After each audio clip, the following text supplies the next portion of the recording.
professor, dramaturgo, romancista, poeta, ensaísta, um defensor incansável da cultura popular, das raízes brasileiras, especialmente nordestinas. Filho do ex-governador da Paraíba, João Suassuna, passou os primeiros anos de sua vida no município de Itaperoá, cidadezinha que ganhou o mundo nas telas do cinema através das aventuras de João Grilo e Chicó, dois de seus personagens em O Alto da Compadecida. Eu e o vereador Francisco Chagas temos a honra de receber aqui no estúdio da TV Câmara o imortal Ariano Suassuna. Seja bem-vindo ao nosso estúdio, é um prazer enorme recebê-lo. Muito obrigado, tenho muita satisfação em estar aqui com vocês. Vereador, eu confesso que eu estou bastante emocionada, viu? Essa nossa profissão nos proporciona alguns momentos inesquecíveis e este com certeza é um deles. Eu imagino que seja para o senhor também. Com certeza, porque não só porque o Ariano é uma pessoa, um símbolo, um ícone da nossa cultura, mas pelo significado, né, de toda a obra, do que ele construiu aqui no Brasil. Muitos falam de que a obra de Ariano seria uma obra voltada para o regionalismo nordestino. Eu acho que é uma obra universal e cada dia mais está provado isso, né? Eu acho que valeria a pena, Cristiane, pensando sobre a obra de Ariano, que é muito vasta, mas muita gente conhece especialmente o Alto da Compadecida, né, Ariano? É a minha peça mais conhecida. Valeria a pena, Ariano, contar um pouco a história dessa peça e como ela chegou até o cinema, né? Para que as pessoas pudessem conhecer um pouco na sua versão, na sua visão, Ariano. Pois não. Desde muito jovem, Chagas, eu pretendia...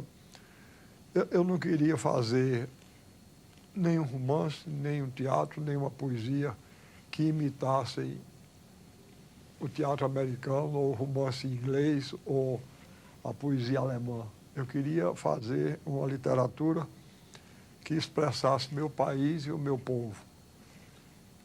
E, então, refletindo com bastante calma e bastante decisão, eu cheguei à conclusão de que o Folheto de Cordel era o espaço literário no qual o povo brasileiro tinha se expressado sem deformações nem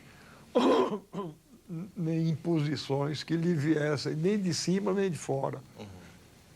E então eu comecei a dar atenção a esses folhetos de cordel. E meu pai era já um amante da literatura popular. Ele conhecia bastante.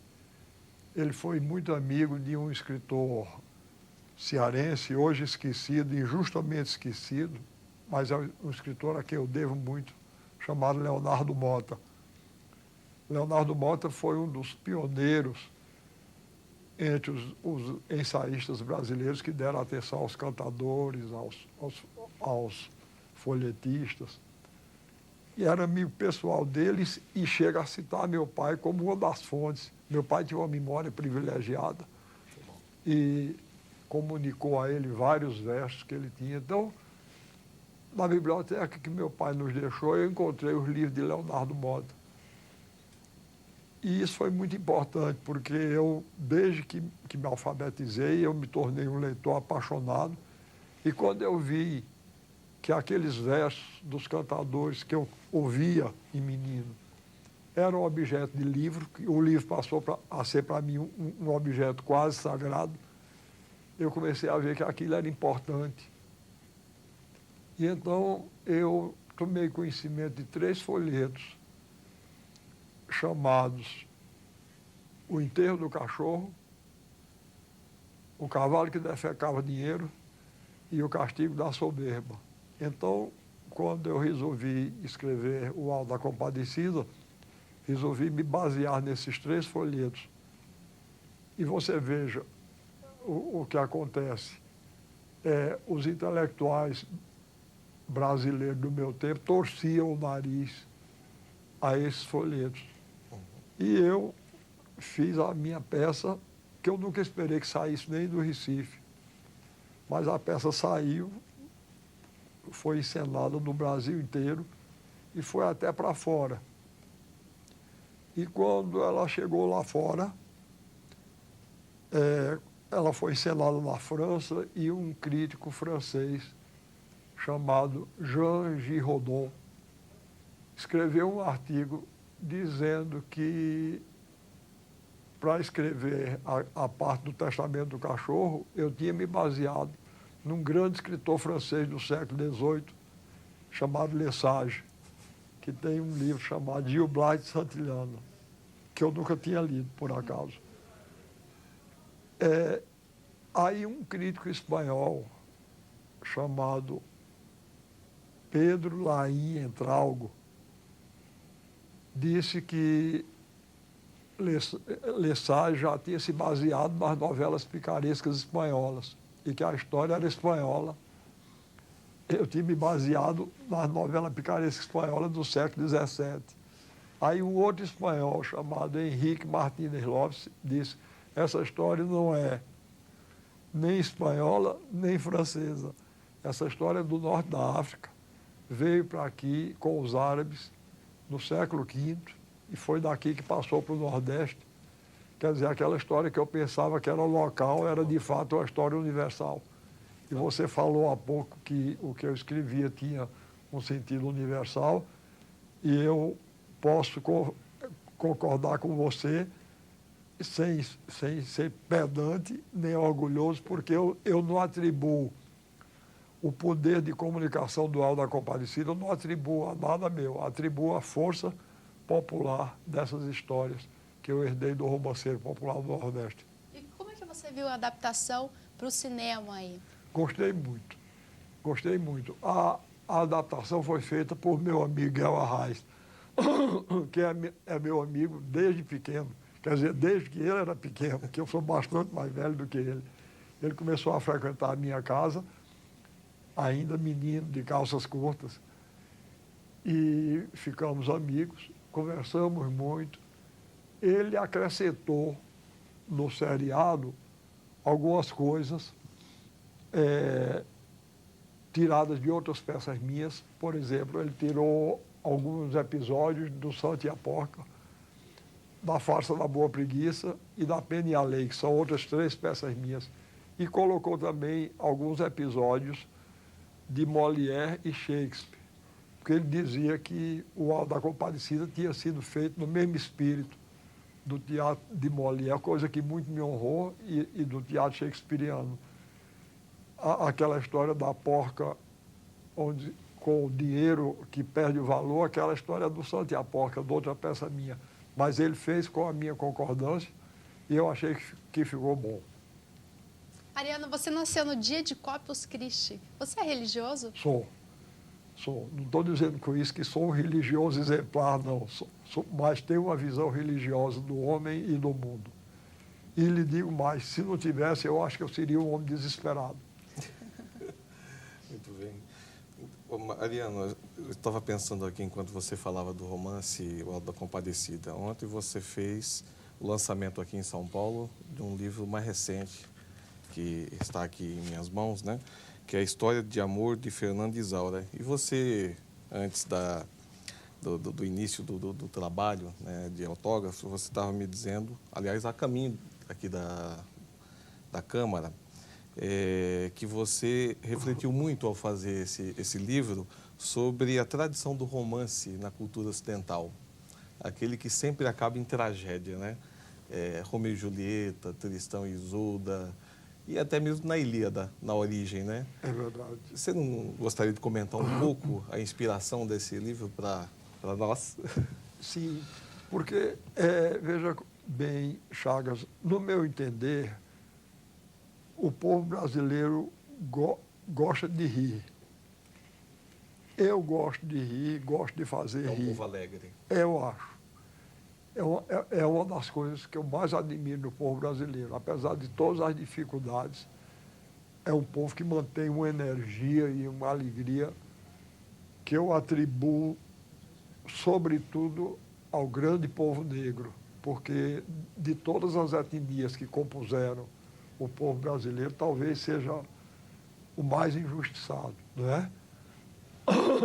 E, no entanto, para mim é o responsável por essa energia, é o maior responsável, não é o único, mas é o maior responsável por essa energia, por essa alegria que povos mais ricos e mais desenvolvidos não têm mais.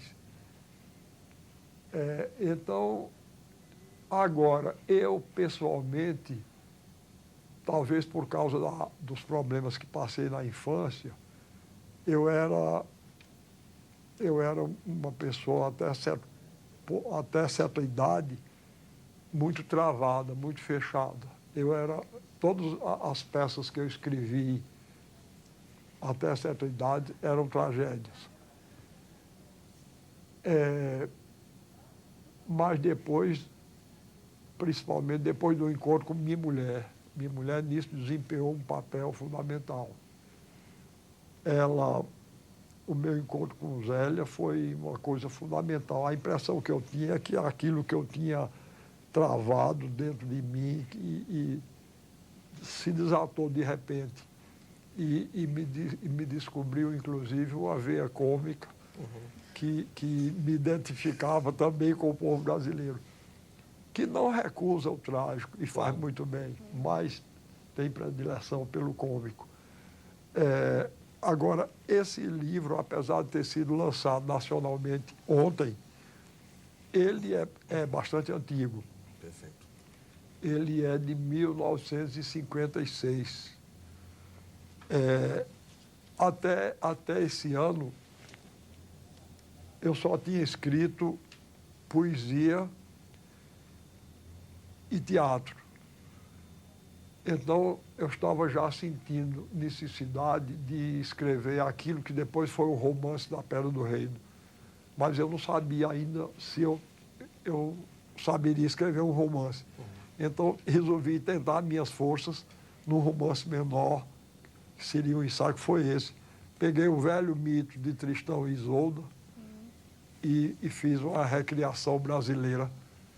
Eu, quando professor de estética, Chagas, eu dei uma aula uma vez chamada A Imitação como Processo Criador em Arte e Literatura.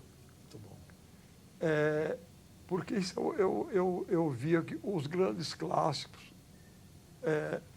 se portavam assim, não é? Sim, sim. Não sei se você sabe disso, mas o Hamlet shakespeariano foi o quinto. Antes dele, houve 4 Hamlets, antes do dele. Agora, a gente só fala dos 4 anteriores por causa do dele. Shakespeare. Então, eu acho que eu gosto muito desse processo, que a gente parte de uma história, que essas histórias, quando perduram, é porque tem uma força muito grande. Então, eu gosto muito de partir de uma história tradicional e dar a minha versão brasileira e pessoal. Você tem preferência por alguma de suas obras? Tenho. Qual seria? Veja bem, se você... Eu dou muita importância à opinião do público. Eu acho que a opinião do autor não tem a menor importância nesses casos.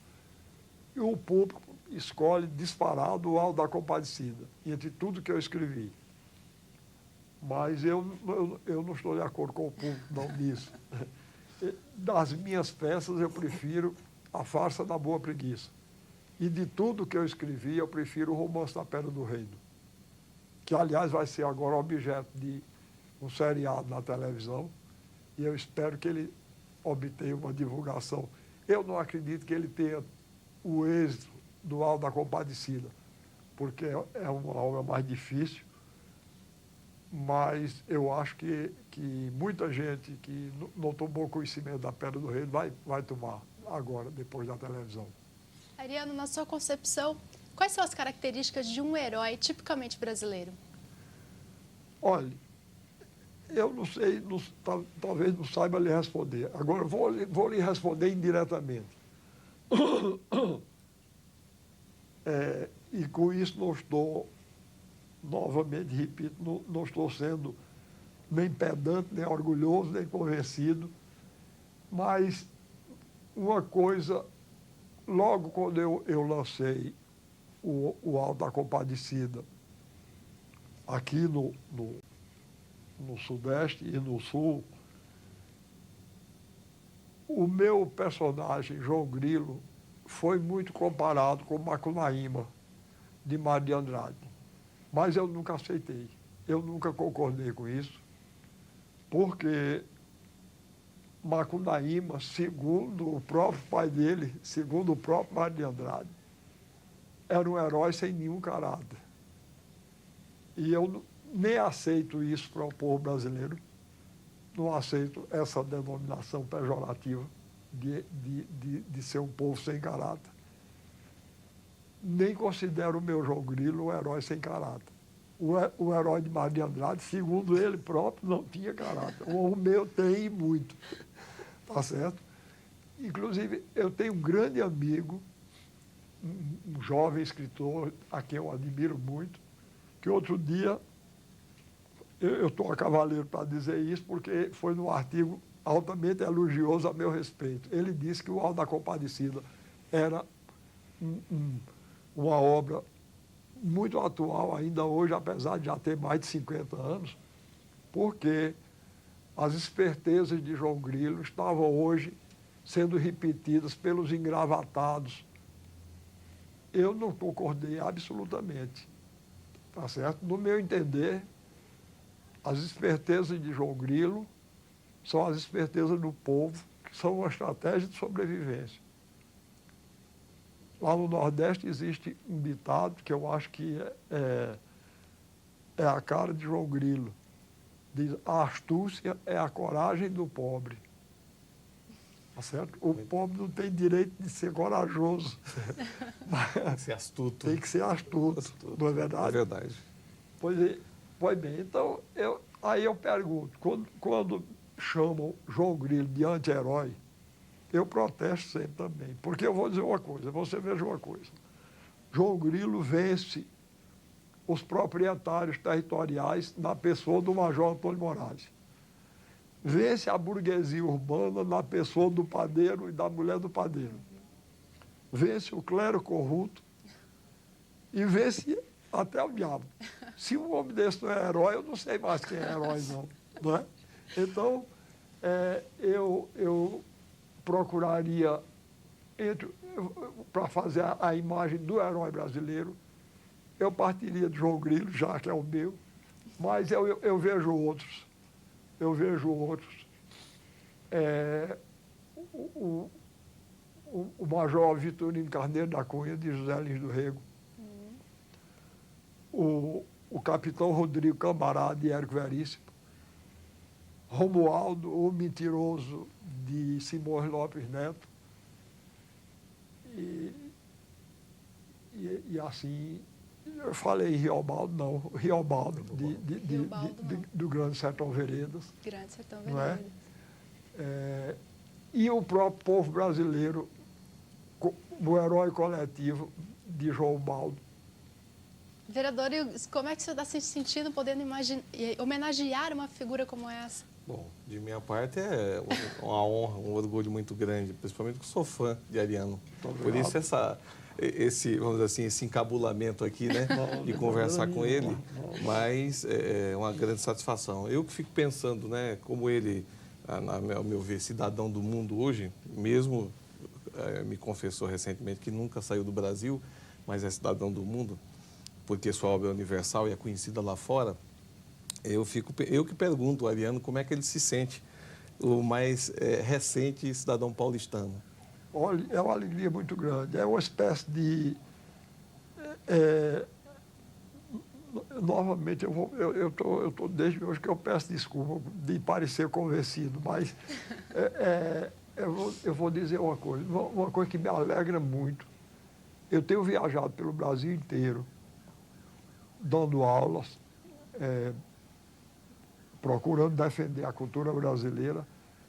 Eu tenho dado aulas do Rio Grande do Sul ao Pará. Recentemente estive em Belém do Pará. Duas coisas me impressionam muito. Uma é, dentro da diversidade, a extrema unidade do Brasil. E eu atribuo essa unidade do povo brasileiro, eu atribuo a vertente barroca da nossa cultura e a vertente popular. Inclusive as caras. As caras são as mesmas. Você vai em Florianópolis, Quando eu olho, estão as caras do Recife ou de Belém do Pará. O povo tem uma unidade impressionante. E eu tenho me identificado, tenho se tratado com carinho por todo esse povo. Principalmente, o que me estranha muito no homem de 79 anos como eu, a juventude. A juventude me cerca com um carinho que me deixa encantado. Então, quando o vereador Chagas toma uma iniciativa como essa, eu fico muito contente porque encontro nisso a oficialização do carinho do povo paulista por mim.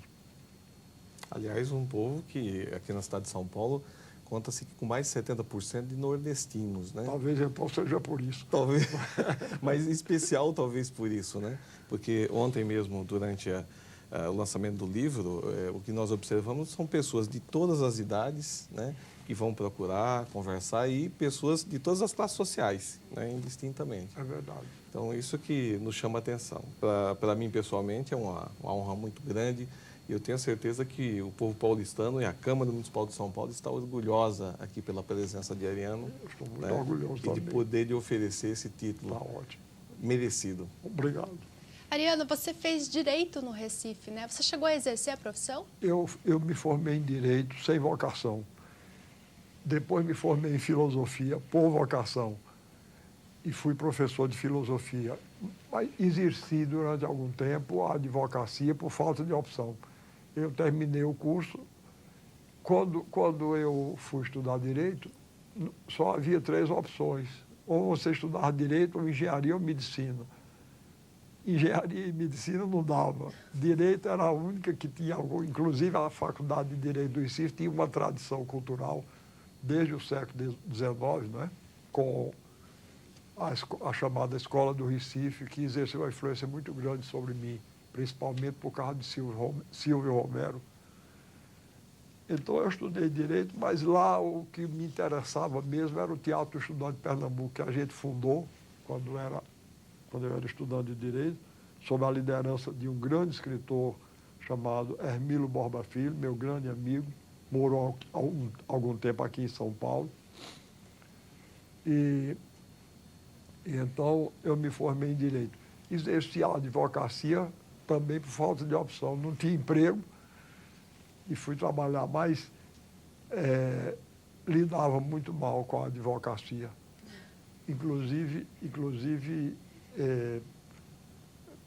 passei por experiências curiosas. A primeira causa que me apareceu foi para eu defender um cachorro. Um homem foi me procurar porque o cachorro dele tinha mordido um transeunte e ele estava sendo processado. Aí eu disse para ele: o senhor me desculpe, mas todas as minhas simpatias são pelo homem, eu tenho horror a cachorro. Aí ele disse: não, mas o senhor não é juiz, não, o senhor é advogado. Eu estou lhe contratando, estou lhe perguntando se o senhor tem simpatia ou não. Eu digo: não, o senhor vai procurar outra pessoa, porque eu não vou defender seu cachorro com muita convicção, não. Eu não vou convencer ninguém. E assim foram outras coisas. Outra vez, eu fui procurado por um velhinho que tinha um engenho em Jaboatão, que é o município mais próximo do Recife, município pegado com o Recife. E ele veio me procurar e disse: eu vim procurar o senhor porque eu tenho um engenho e tenho um vizinho que é um homem muito difícil, violento, e ele tirou os marcos que separavam e botou mais para dentro do meu engenho, roubou um pedaço, e agora está dizendo que a minha escritura é falsa, e que ele vai provar que aí vai tomar... Enquanto ele dizia isso, eu só pensava: meu Deus, só a quantidade... Não fui eu que tirei os marcos desse homem, não fui eu que fiz a escritura dele, só pensando na quantidade de papel que eu vou tirar, de certidão. Aí eu fiquei pensando assim, aí eu disse: olha, o senhor, aqui no 4º andar desse edifício, tem um advogado muito bom chamado Clodoaldo de Oliveira. Ele mora em Jaboatão e é um advogado muito bom. O senhor vai procurá-lo. Aí ele disse, o senhor não está achando o meu direito bom, não? Eu disse, não, eu estou achando que o senhor tem razão, é porque o senhor vai ser mais bem servido com ele.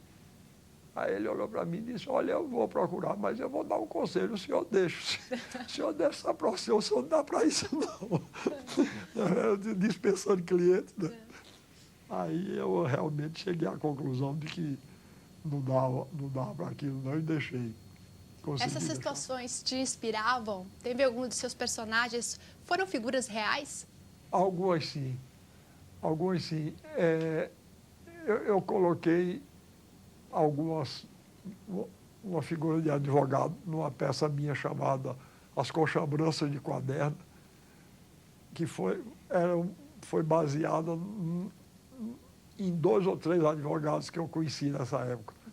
E um juiz também. Ariano, você é filho de um ex-governador que foi assassinado por motivo de luta política. Qual que é a sua relação com a política hoje? Olha, eu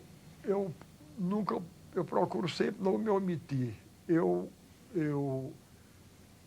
sempre, inclusive, se você olhar meu teatro e meu romance com cuidado, você vai ver que tem uma política lá por trás, não é? Tem uma política. Machado de Assis dizia que no Brasil existem 2 países, o país oficial e o país real.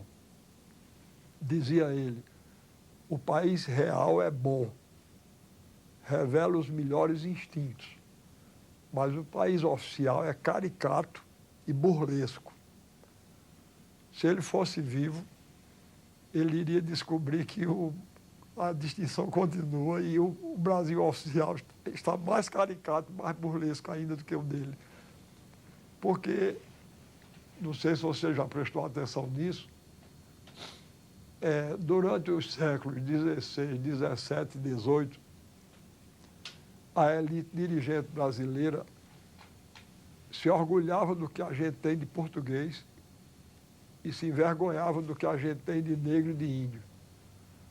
No século XIX, a elite dirigente passou a se envergonhar até do que a gente tem de português. Passou a querer ser francesa. Eu tinha uma tia-avó, que ela era dessa época. Foi a velhinha mais reacionária que eu já conheci na vida. Ela tinha ódio de Pedro Álvares Cabral. Ela, quando falava em Pedro Álvares Cabral, ela trincava o dente de raiva. Ela dizia, aquele amaldiçoado. Se não fosse ele, eu tinha nascido na Europa.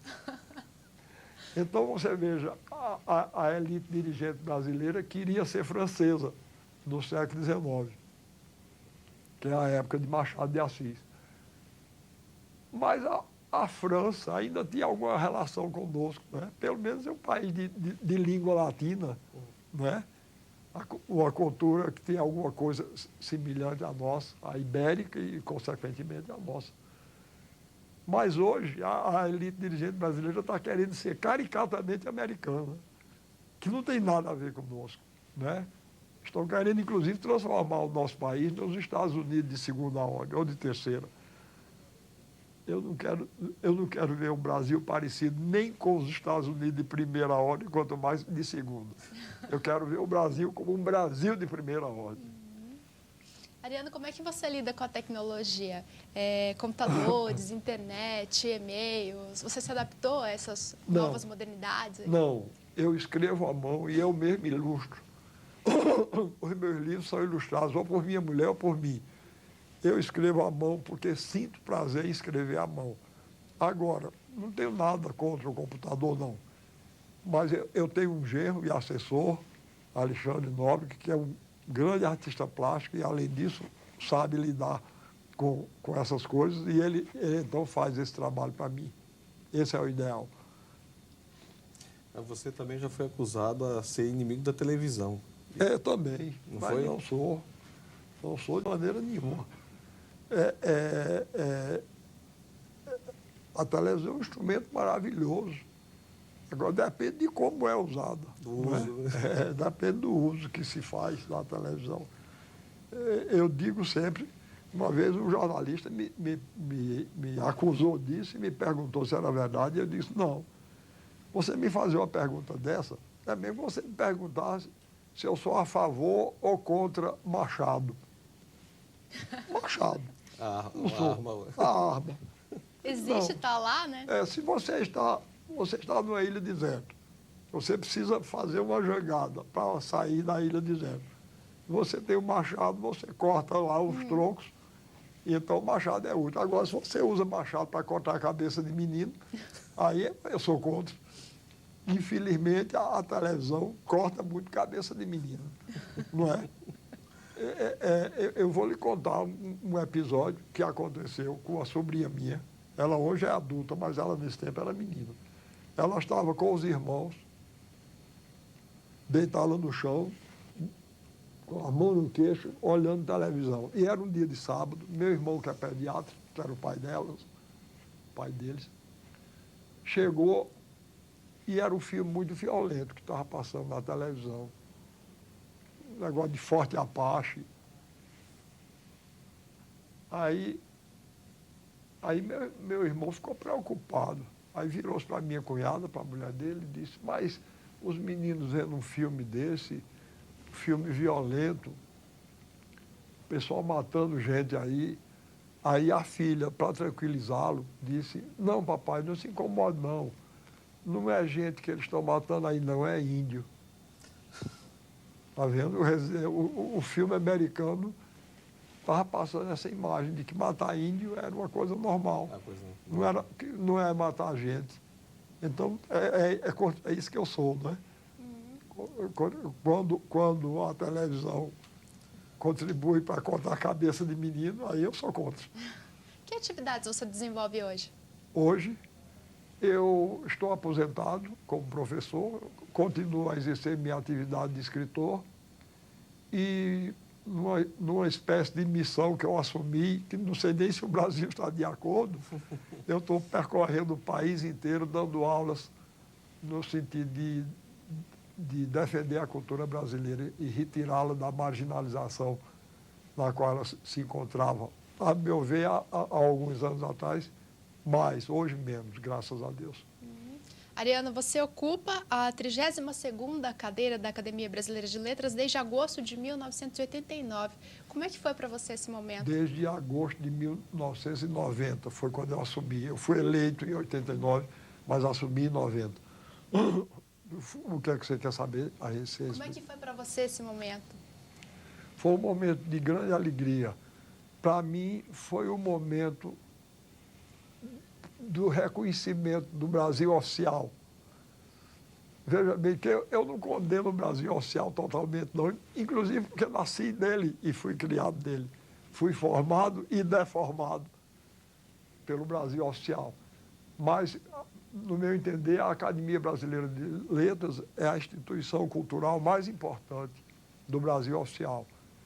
E eu fiquei, sobretudo, orgulhoso pelo fato de ter me tornado colega de Euclides da Cunha, escritor por quem eu tenho uma grande admiração, que eu considero meu patrono, e ele foi da Academia Brasileira de Letras. Então, esse foi um dos motivos de eu ter me orgulhado de ter sido escolhido para a Academia.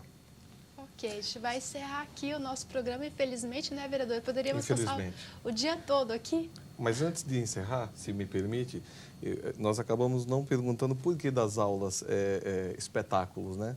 Chamadas aulas espetáculos, que estão conhecidas na figura de Ariano. Sim, exatamente por isso, Chagas.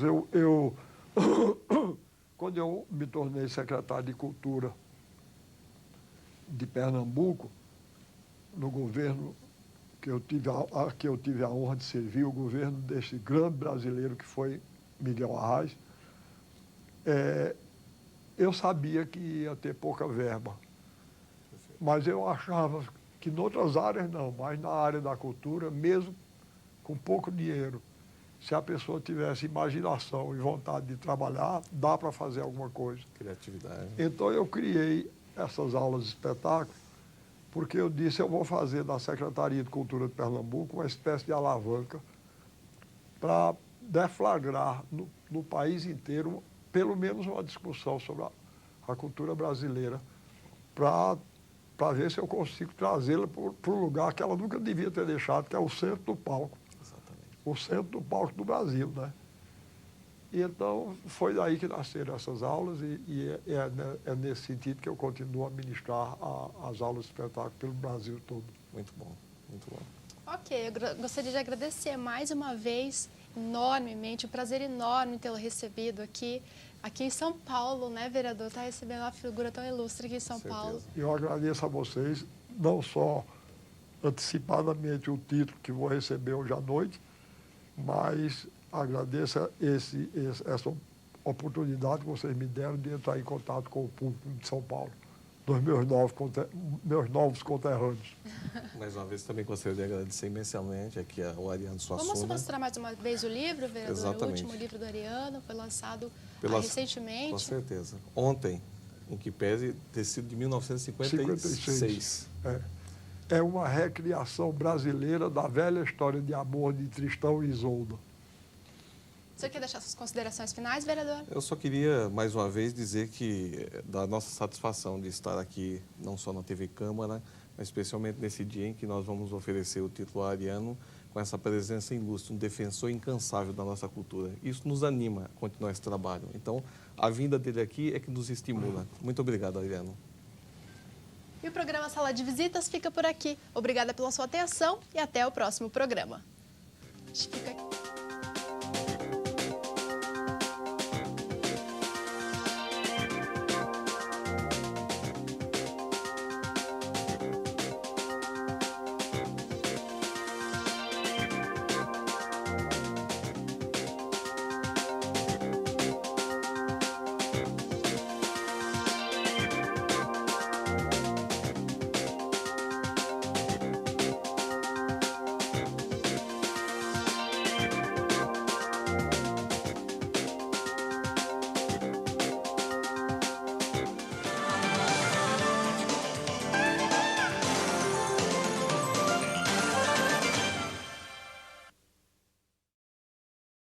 Olá pessoal, você que assistiu o nosso vídeo, obrigado.